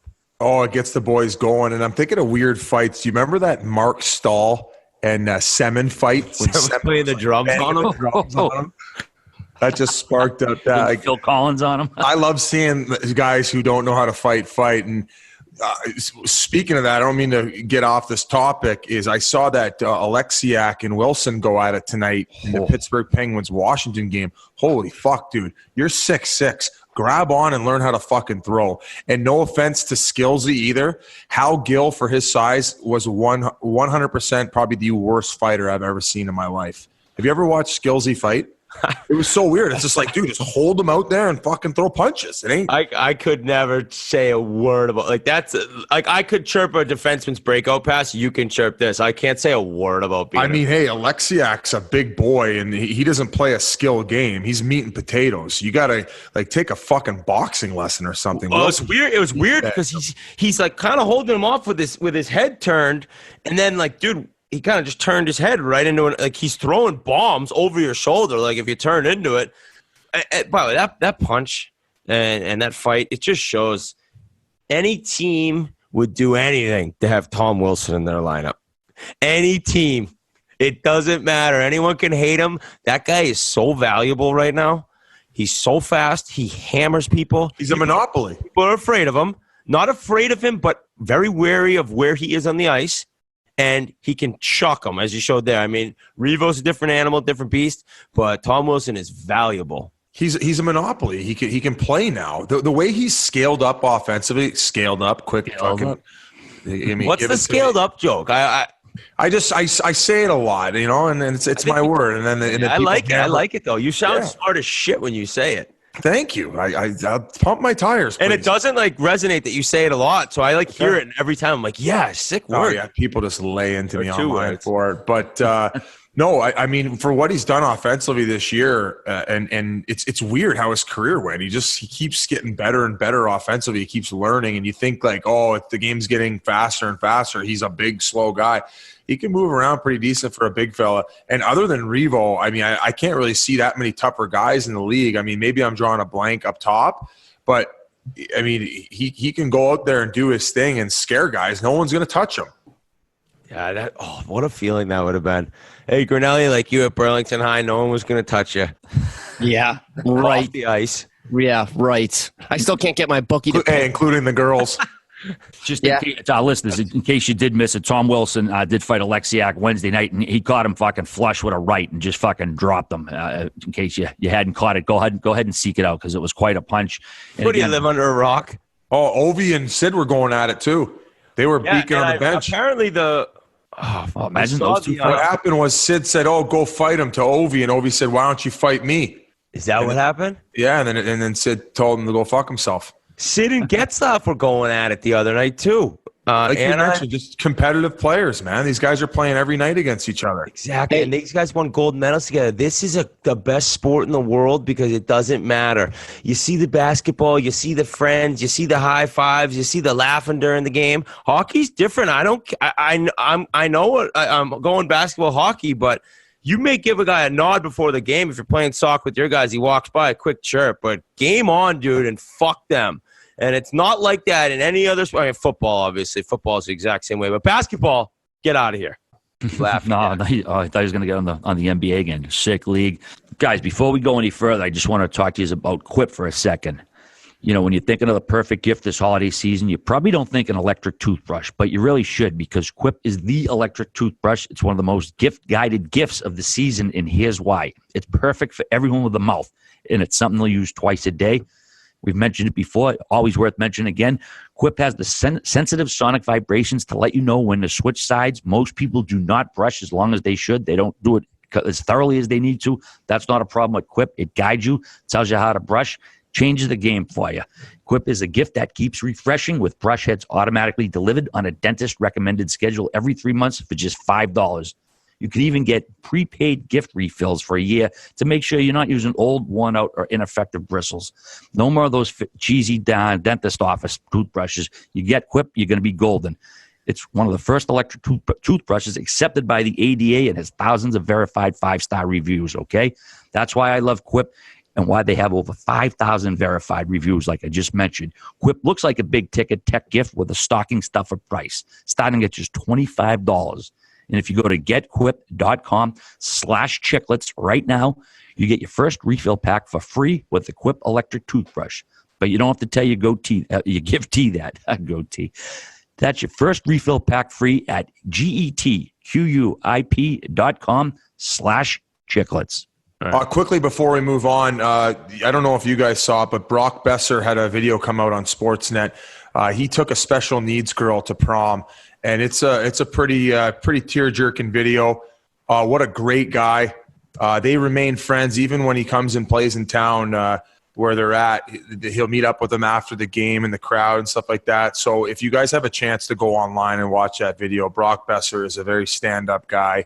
And kudos to him for what he did, because that made that girl's her life. She's like a hardcore Besser fan. She got jerseys above her bed. The mom was on there talking about how much it's affected and impacted her life. So a really cool thing. Hockey players doing good things. So shout out to Brock Besser. Yeah, it was a nice video. It was definitely pulled at the heartstrings. Wits, we were talking about hockey dads earlier in Toronto. We mentioned Michael Nylander, but apparently another player's father's been making some waves in Toronto, eh? Yeah, I got these sent to me. It's from The Athletic, and it's quotes with Paul Marner, Mitch's dad. And it's weird to me to see an NHL player's father in the news. Like I have a hard time thinking that anyone within the Leafs like kind of loves seeing that. It's so uncommon that it's almost like your kid's in the NHL. Why are you like talking to the media? But there's interesting quotes involved in it. And some of them it's funny. I listen to all the experts on Leafs Lunch or TSN or whatever, and some people are shocked about what Mitch is or who he is. But in his whole life, he's been either the best player in his age group or one of the top 2 or 3. Everywhere he's been. When he played a year up, him and Connor McDavid were probably the 2 best players in the OMHA playing against each other. And then Mitch went to the GTHL and was probably the best player in his team playing a year up. It goes on, and it talks about how there's like disrespect and how why can't people in Toronto think that his son may be the captain. And I'm paraphrasing and all that, but I don't know why he's talking to the media about this. I don't know what does this do? Why are your kid's one of the best players in the NHL right now, and you're giving quotes that just kind of create like these weird stories. And when I read them all, the one thing I thought, I was like, there is not a chance he's going to take 1 cent less than Austin Matthews. And these quotes are pretty much, I mean, you go to the Athletic article. I feel bad because there were screenshots sent. I don't know who the author was, but we can get that up. But it's just shocking to me to see an NHL player's dad like giving quotes. I mean, pumping his kid's tires about his days in the GTHL. Like, I lit up the MBHL. I mean, my dad wasn't giving quotes to the paper. I mean, I was 1/10 the player Mitch Marner, but it's like I've never seen. This is like Eric Lindros' dad was involved, wasn't he, Biz? I don't remember. Yeah, I think his mom was more vocal than his old man. Okay, but it's just odd. Like why kick up dust? And if your kid was that good of a leader, then he will be the next Leafs captain. And if he's not, he'll be an assistant captain, and they can do it by committee. I mean, why give your kid that label now where he's got a high maintenance father? And fuck, man, they've had enough drama with signing Nylander, and now they're gonna have to deal with going into negotiations with him and Matthews, and now they got to worry about his old man chiming in, and I'm sure he's gonna have a lot to say if they're not going to give him close to what Matthews is getting, and then it makes it even more uncomfortable. It probably makes it uncomfortable for Mitch going into the locker room when everyone knows that's what his old man said. Then everyone's thinking like, well, hey, is Mitch having this conversation with his dad behind the scenes here? Is why he's poking his head in? Does Mitch think that he should be the leader? So it creates a little bit of a rift that's just very unneeded. They have enough to focus on in kind of maintaining that elite status now in the league. And I mean, I would say they're one of the Cup favorites, and they're going to have a fairly a fairly okay size window here until they obviously have to start signing guys and then deal with cap issues. But fuck, man, that is if my old man said that, me and my old man would have a fucking Donnybrook. I'll tell you that. I'd pull him aside and say, "What the fuck you doing? Hey, come on here. This isn't your career. Nobody gives a shit what you have to say. Just fucking come watch, support me, and that's it." That's perfectly said. And I understand a lot of times feeling like you're not respected and slighted. It's what gets guys to the NHL. I mean, if Marner always thought about people aren't respecting me, people don't realize how good I am, I'm sure it drove him. But dude, you're his dad. Like, just go to the games and watch him light it up. Have a couple beers and watch your kid literally dominate the NHL. Don't talk to the media. Like, every dad's dream is the kids. If a kid plays hockey, the dad's like, imagine if my kid was in the NHL. They don't even think it usually. So if it happens, it's incredible. Just go enjoy the ride, bud. Why are you talking about how good your kid was when he was 12 and how good he is now? Why can't he be captain? Who cares, buddy? Go home and record the game on DVR, have a whiskey, watch it on repeat when he gets 4 points and relax. And I'm not saying this is about Mitch Dad. Maybe the quotes are taken out of context. Who knows? I will say, though, there is a little bit of a level of entitlement with parents from the GTA whose kids make it. It's a cockfight. Oh, man, it's so political. It's painful. That's GTA is Greater Toronto area, correct, Paul? Yeah, GTA is. Yeah, thank you, RA, for helping us.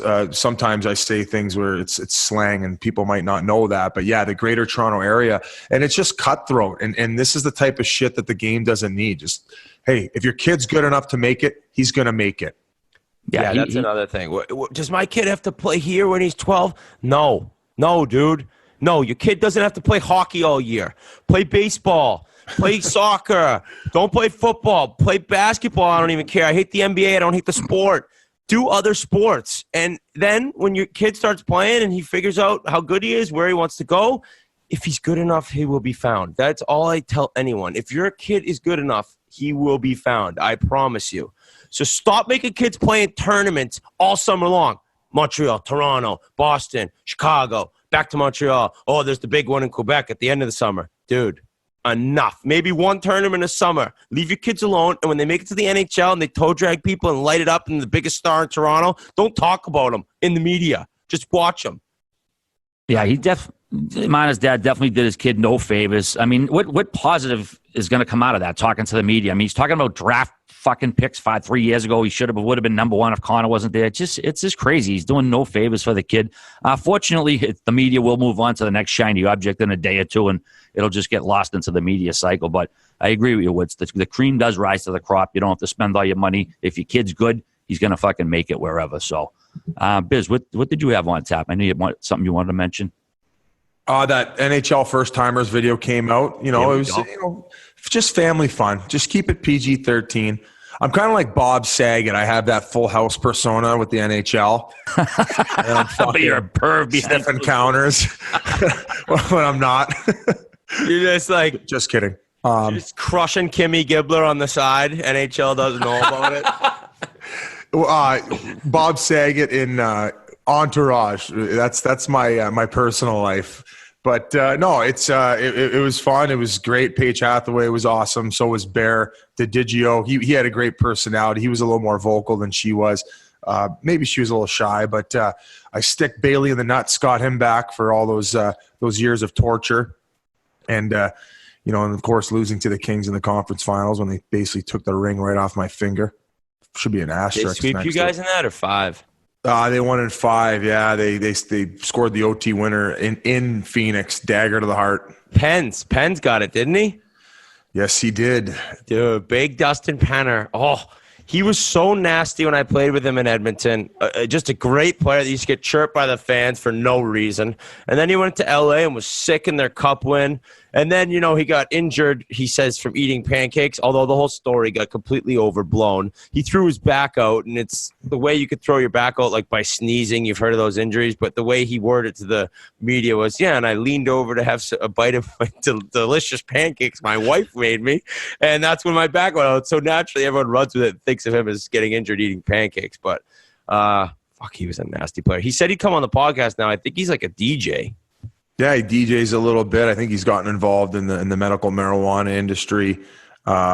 He He's pretty vocal about his politics too. We should have him come on and just oh Jesus, tee into whoever he's voting for or not voting for, or just really switch this whole podcast upside down.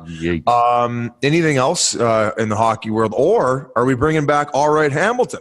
Yeah. All right, Hamilton. We got some good questions that people sent in the other day. And just a note on the gambling corner. Like we said, it's going to be intermittent. I'm not going to give out picks if I'm not 100% behind them.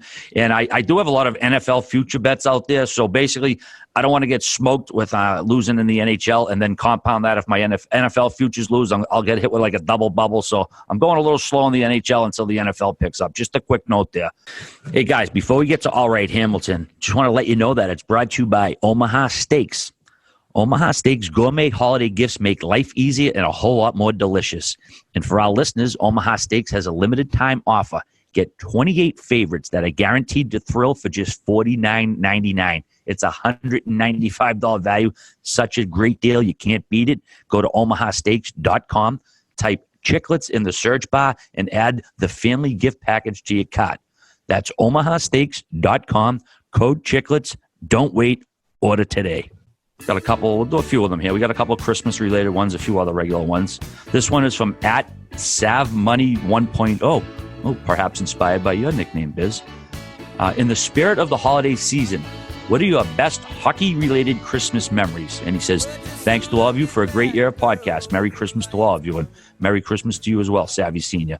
Let's go to you, Grinelli, first. What's your best hockey-related Christmas memory? All right, Hamilton. Oh God, my best hockey-related Christmas memory. I'd say probably playing in the Christmas tournaments when you were a little kid. The Christmas tournaments are always the best. It's the first time you really hear your name announced over the loudspeakers. You get the national anthem for the first time, and I think they play the cassette. Oh yeah. The coaches give you presents in the locker room. You get like a team winner hat after the game. And get a pin. You get a nice pin for your jacket. Pins. Yeah, so I'd probably say just youth hockey, the tournaments. It was such a blast. I think it's probably. I remember I wanted the Easton Ultralight stick so badly. I was probably like 11 or 12. So badly, I wanted the Easton Ultralight, and then you get the Bauer Linden blade in there. You remember those blades had the hooks that were supposed to hook in, but you always had to put more tape around them before the stick went into before the blade went into the shaft. Blade into the shaft. I just remember and I opened all the presents and it wasn't there. I was like, oh, come on. Where's my ultralight? And then it was hid behind. We had an old piano that was never touched by one person in our entire family. It was hidden behind the piano. I just remember being so fired up. Put a blade and went downstairs, started just ripping pucks. Actually, you know what? I used to work on passes. I just pass it off the post, pass it off the post, pass it off the post. So you see me with my head up so often in pictures. But, just that ultralight stick at Christmas. There was nothing better than getting a stick for Christmas. There was the best. Nothing better because your parents would hide it, or I got a Michigan one year, and my parents hid it under the couch, and it was the same. Oh, same here. I was just gonna say, is that the move that parents do? I got a Gretzky aluminum. Oh, underneath the silver one.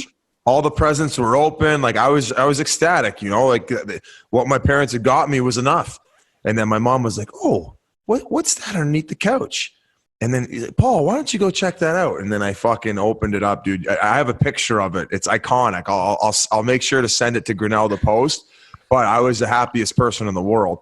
Now, I feel like it's a cliche answer because you used it, Whit. So I'm going to go with making Team Ontario under 17 and getting to go to the under 17 World Championships in Stonewall and Selkirk in Manitoba, and that was cool for me, making the national teams. I mean, under 17, Canada was so dominant that they had to break it up into provinces. They would do BC would have its own team. Then Alberta and Manitoba would be together. Saskatchewan, of course. And then Ontario would have its own team. And they have PEI and all those other provinces. And we ended up winning the bronze medal. Jeff Carter was on my team.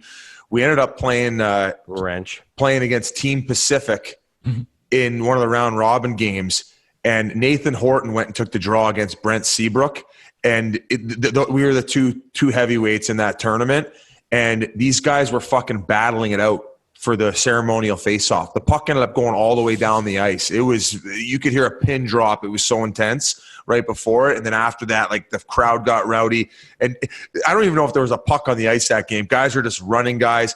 And when we were under 17, obviously 16 years old, like Brent Seabrook was like probably 205 pounds, 6'2", 6'3". Nathan Horton was like 210. Like we had big fucking teams. Jeff Carter was like 6'2". We had Anthony Stewart. So there were some big boys out there, and that's probably my best memory. Biz, I played in that too. My year, I was still playing high school hockey though. Like USA would send their national development program thing in Ann Arbor. Now it's in Plymouth, but they'd add a couple better players that didn't go to the program. So I was still playing high school, dude.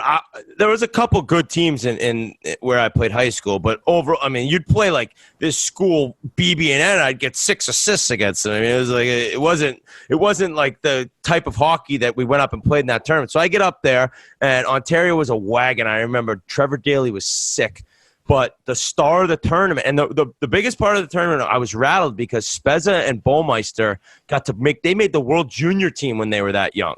So they weren't there, like with all the rest of the 83s, and they were the two names everyone wanted to kind of like see, and at least the U.S. guys, you wanted to see how good they were in person. So they were at World Juniors, but Russia sent over someone, and it was Ilya goddamn Kovalchuk. He was so nasty. I'll never forget, me and my buddy Brian McConnell, we grew up playing on the same team, South Shore Kings, high school, USA, BU. And we sat there like, this kid is so much better than both of us. And we thought we were both pretty good.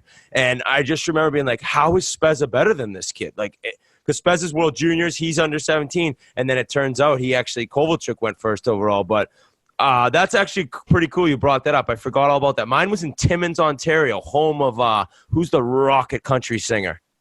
Shania Twain. Yeah, home of Shania Twain. Mike Sullivan's from there as well. Steve Sullivan. Steve Sullivan. Either way, that's pretty cool you brought that up. I don't know if it's right. It's not Christmas. It's like after it, or did it already happen? Either way. All right. Mine's not equipment or playing related, obviously. My best hockey-related Christmas memory, honestly, my grandmother used to get me and my brother Bruins tickets every year. She used to get them from her work, and most of the time they were Bruins versus Canadians tickets. So it was always a thrill to know when we were going to get Bruins Habs tickets from Nana every Christmas. So that's my favorite hockey-related Christmas memory. All right, we got another one here for you. This is just for you guys who played, because I thought this was a good question. This one's from @MikeBrandon90. He asks you guys, when a guy gets a fine for something like sticking up for a teammate, and he used Lucic for Russell as an example, does the team, or more specifically the players, pitch in, or is it on the individual alone? In other words, will the guys throw some cash in on the side, or does the player just take care of it when he gets fined? All right, Hamilton. No, usually I jumped over the boards and ended up getting a 10-game suspension for trying to go to the defense of Radoslav Klesla in preseason. They ended up reducing it to 3 games, and yeah, nobody helped me out. I got dinged for an $11,000 fine. It would have been $67,000 if it would have been the 10 games, based on because I was a first-time offender. But no, nobody's dipped into their own pocket. I'm sure it's happened before in the history.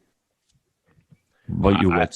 I always, somebody else has asked me that before. I don't know. I mean, it comes right out of your paycheck if you get fined or suspended. So maybe a superstar has gone up to a guy and been written him a check. I don't know. I've actually never heard of that happening. It wouldn't surprise me, but it's also just never I've never gone around that part. By the way, what's the guy? Every time you say Klesla, Harry Knuckles, say it, Biz. Harry Knuckles. Harry Knuckles. That's like the best. Harry Knuckles. All right, another one here. This is from @GSnyder5. What's the best non-hockey sporting event you've been to? All right, Hamilton. We'll go to you, That's a Grinnell. good question. It is a good one. I liked it. Mike, what do you got? Mine's the Masters. Done deal. No doubt about it. Smell you later. When did you go to the Dude, Masters? I went to the Masters. I don't remember. I don't remember when it was. A couple years ago, I did like this NetJets package, and then like you're down there, you go to the private parties, you go. The best part about the Masters is you go in and they take your phone, dude. No phones. They grab your phone, and then all of a sudden, nobody in there has a phone. Beers are $2.50.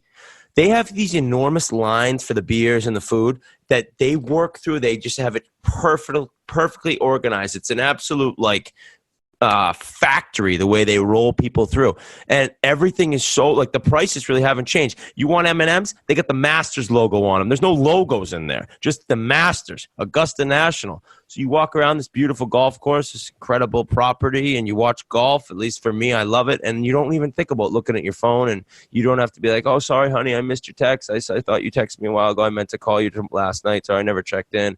And you just enjoy the golf shots. There you go. All right, Mikey. I think it's an easiest question in the world for me. My birthday, 2017, down 28-3 with 2 minutes to go. The Patriots come back to beat the Atlanta Falcons in the Super Bowl. I was there for it. It was also on my birthday. I snuck into Robert Kraft's after party after. So it was overall just the best night of my life. That's all right. I'm going to have to toss it to you because I'm still trying to dig one up. Yeah, my problem is... Can I kill count? Can I do a kill story? My issue is picking one from the many I've been to. Not a big deal. I mean, I've been fortunate enough to see a lot of good stuff in my life. I mean, the Red Sox winning the World Series for the first time in 86 years, probably the first one that comes to mind. But I went to the fucking Snow Bowl, Patriots versus Raiders. That one of the biggest major games in NFL history. It was surreal to be in the building. It was the last game ever in that stadium, regardless, win or lose. The snow coming down, the fucking tuck rule. It was just so many crazy things going on. That's definitely one that stands out. Well, you're gonna list them all. You're gonna pick one. I only listed fucking two. I'll go with the Sox winning the World Series, man. Yes. Even over the Game 7 in New York, which I was also at. So what? You got one, Biz? Yeah, boys, I haven't been to that many live sporting events. When I went and watched Green Bay Packers open up the season against the Seattle Seahawks a few years back, that was pretty cool. It was on prime time. It was a Thursday nighter. And unfortunately, the Packers lost. I'm a big Packers fan. But just going to the Hawks Nest in Seattle and seeing how crazy those fans were, it was the kickoff the NFL season, so there was a lot of emotion and a lot of build up against a heavy matchup. So I'd have to put that at the top of my list. And maybe there's a better one. I just can't think of it right now. But pretty pathetic compared to your guys. Yeah, well, we do live in Boston, I guess, so a lot of good opportunities to go. No, not even being an ass. It's just we got 4 teams that have been doing pretty well. Next up, we got at Jack Manning. This was a good one. This question's kind of a do-over for you two in some regard. All things considered, roster, coach, living situation, fans. If you were to be drafted as a top prospect next draft, where would you want to go? I like this question. Let's go to Mikey first. All right, hounds. I mean, obviously, I'd want to go play in Boston. I mean, I'm from Boston, born and raised. I'd love to bring up. You'd be in the league 3 weeks. That's true. Going out in Lincoln Capo and the Greatest Bar would be a lot different. 45 tickets. You have 45 tickets for all your degenerate buddies who don't chip in on the bill. Time out. Let me change this. Let me change my answer. I still wouldn't pay the bill. No, I think maybe I'd pick LA. I think I'd pick LA just because LA's one, it's sick. You'd be a baller in LA, and I feel like it would be pretty cool to be like a professional athlete in LA. And I've never been to LA. All right. I don't know if I'd want to go there, given like the roster looked like might be in line for a rebuild. That was part of his question here. I'm going with Tampa Bay, man. They're built for the next couple of years. You can live right in the Gulf Coast of Florida. Beautiful weather every day. Biz, no state tax, right? Got to get that in there. You wouldn't say. So if I could get drafted, man, I would love to get drafted by Tampa. Be set up for the next few years. Probably Nashville, my second pick. Where would you go, Wit Dog? I was just thinking. I think it's Nashville. That crowd and being able to totally live your life. You could be a superstar in the NHL and you'd live the same. I mean, I still don't think living in Nashville you'd get recognized everywhere. It's just it's turned into one of the best hockey towns in the league, and the bar scene's great. I mean, for going out, like the nightlife scene's awesome when you do want to go have fun. There's smoke shows everywhere. The weather's good. It never gets that cold. Travel's not that. I mean, the Western Conference can be bad, but still, I mean, you're on sick jets, not a big deal. Sickest food around, playing poker, winning thousands. Ask JR. I'm probably Nashville. If I was a top prospect and maybe a first overall pick, boys, I think I would pick Vegas. Cost of living's fairly reasonable. Once again, no state tax. And as far as the winning's concerned, I completely agree with RA. I think Tampa's probably one of the teams, although Nashville's in the hunt the next few years too. So both great answers, boys. I just wanted to give you a different one. The crowd's unbelievable in Vegas. It's loud and hey, you get to enjoy the strip. And if you're ready to live in a bubble, Montreal would be sick. Like, oh my God, your first overall pick went to Montreal and had a Hall of Fame career. Like if you're a Sidney Crosby and Montreal Canadiens, I mean, you're a flat out. I'd have cauliflower growing off my cock if I lived in Montreal as a top prospect. I don't imagine like going like super sex and like everyone in there fucking sniping pictures of you and Just shit. Hideki. Well, that's what I'm saying. You got to be ready. I mean, listen, you can't do anything for free. You can't do anything. You're gonna have to go do things in like Europe in the summer. Like you can't be in Canada anywhere. You're Montreal Canadian stud. Yeah, definitely not. Well, that'll wrap up. All right, Hamilton, for this week. What else you got going on, boys? Anything you want to share with the group? Or we got to mention Selly season winner. Oh, Mikey, can you let us know? Yeah, so we have a little problem here, boys. So we've run into a bit of a tie here. We have a tie. The fans voted to a tie for Bobby Orr and Patrick Kane, 50% to 50%. So, I mean, I think it's only fitting that we pick the winner here. I don't know about you guys. Okay, wait. How many people voted online? It's got to be thousands, no? I'm going to have to pull that up. Hold on one sec. That's pretty crazy. Yeah, that's pretty wild that it ended up 50-50. Yeah, I don't know if they estimated if it's an odd number. We already did vote. We voted 3-1. They all said Orr. I said Kaner. You all said Orr. Yeah. So is that who we're going to go with? We're going to go with Bobby Orr as the winner? Yeah, that's pretty predictable. I think we can all live with that. Yeah, Budweiser Canada. That's your Selly season winner. There's been a few other good ones. There was a kid in one of the minor leagues who what did he do? Did he stroke the stick with like it was a cock? Or that was the goalie who did that, wasn't it? It was the goalie after a shootout win. The kid came down, the goalie stopped him, and he went over to the opposing team's crowd and jerked off his goalie stick into the crowd. Nice. Oh, and then did the jizz motion. In the crowd? Did he throw the jizz in the crowd too? Oh yeah. He gave him the MIGs. Did he get suspended? I'm not sure. Minors, they gave him a raise. I heard Budweiser Canada's paying his fine. So Thomas Shabbat had Robert Gordon Orr. That works for Budweiser. So we had 8,845 total votes, and it was 50-50. Well, that's an odd number, so that's impossible. Yeah, come somebody on. Somebody got to have gotten more. Turn the brain on, buddy. That's what Twitter says. You just did fucking math to a math guy that was so wrong, and you think you're going to go slide by? That's an odd number. That cannot be a tie. So blame Twitter. I know I'm going to blame Twitter, but the fact that you said it and it was an odd number and didn't say, that's weird. You didn't even think that. No, I swear. I was thinking it in my head, but I didn't. Really? Yeah, I did. You couldn't say something that dumb having thought, like, while saying it, like, oh, I can't say an odd number. I couldn't pull the trigger that quick to stop it. Right. The ball was rolling and it was going too fast. There's a term for that in the radio world. It's like you're falling off the branch or something. Do you know what I'm talking about, Whit? Yeah, I know. That's not it, but I know what you're talking about. Yeah. Well, hey, I fucked that up too. And now I'm really falling off the branch. Shout out to the TSA agent this morning. I had a 5. My flight left at 5:20 at Logan to come down to Orlando. I didn't even know flights took off before 6. So going through TSA at 4, the guy's like, "Hey, so much for you only flying first class, you pigeon," because I was in the JetBlue terminal. I was like, it's too early. It's too early for this, bud. There isn't even like a radio show I can listen to on right now. How are you working here right now? He was funny though. He's like, oh yeah, JetBlue, so much for being a big dog. That's unreal. Great. Chirped at Logan. Good epi, boys. Hopefully everyone liked Cam Janssen, and make sure to get the F-bomb count going. Yeah, and I just want to – someone sent the tweet the other day, happy 29th anniversary to The Simpsons, who had their first episode, anniversary the other night, as someone pointed out. And a farewell to the great Penny Marshall, who passed away the other day. Guys from my generation grew up watching her and Laverne and Shirley. She directed a couple great movies, Big and A League of Their Own. So just want to send a little love her away. She was a hell of a talent. I enjoyed her growing up as a kid. All right, everybody, enjoy your weekend, and we'll catch up with you later.